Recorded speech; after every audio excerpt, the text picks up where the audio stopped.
Let's go fishing. This is part 4 of a 5-part series where my buddy Ben and I fish his family's private ponds. He heard there were catfish in his back pond, so I threw out the catfish rod to see what would happen. But there was no luck, only bass today. So we got to casting, and I started off with the jig in this back pond to see if the fish liked it. Good choice, because that's when this happened. Bang! We had a fish on, but not too far to reel him in.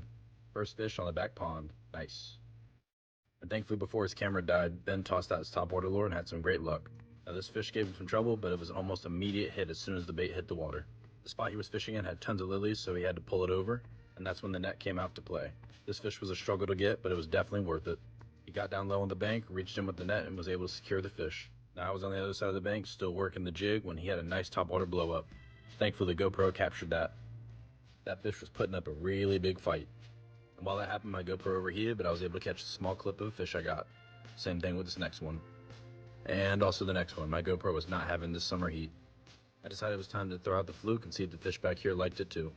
Proved to be another good choice because the fish back here were loving the fluke, working it slow through the water, and that's when this happened. Got him. This fish fight was fun to catch on camera. You can see him jump and swim through the water. The fish on the fluke. I decided it was best to keep fishing the fluke. It became my confidence lure that day, and it proved to be a good choice. Set the hook on another fish and reeled him right up to the bank. This spot was cleared out a lot better, so it was easier to get him up. Another nice little bass on the fluke. We kept seeing the bass schooling up in this area, so I threw it back out there, and that's when this happened. Another one. And I guess the hook set was weird because he started swimming with it, but that's when I realized he was still on. Just kept reeling and reeling to get this fish up on the bank. Another one for the fluke. GoPro overheated, so there's that fish. Went back down to where I was throwing the jig, and that's when this happened. Either the fish dropped it and picked it back up, or it was just a really bad hook set, but we were able to get the fish in on the bank. Felt like another small bass, but I was happy to keep catching. Another bass on the fluke. We could see the fish schooling, so this area was hot as well, and that's when this happened. Yet, another nice little bass on the fluke. Kinda tiny though, but happy to catch.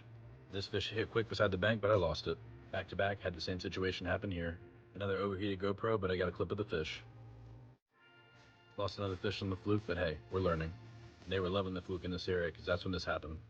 After losing 2 fish back to back, I reeled it in fast and got it up on the bank. Quick bank flip up for a quick picture and a clip. Nice little bass. Threw it back out, and that was a great idea, because that's when this happened. Hook set and catch. Reeled it up, got it up on the bank for another picture and a clip. Nice bass. There must have been tons of bass in this area, because I kept throwing it out in the same area, and that's when this happened. Another smaller one, so I just flipped him up on the bank for a clip and a picture. Then I started messing around with moving the fluke really fast, and that's when a nice fish bit it at the bank. I was not expecting this, so I flipped him up, got a clip, and got him back in the water. Stay tuned for the final part 5.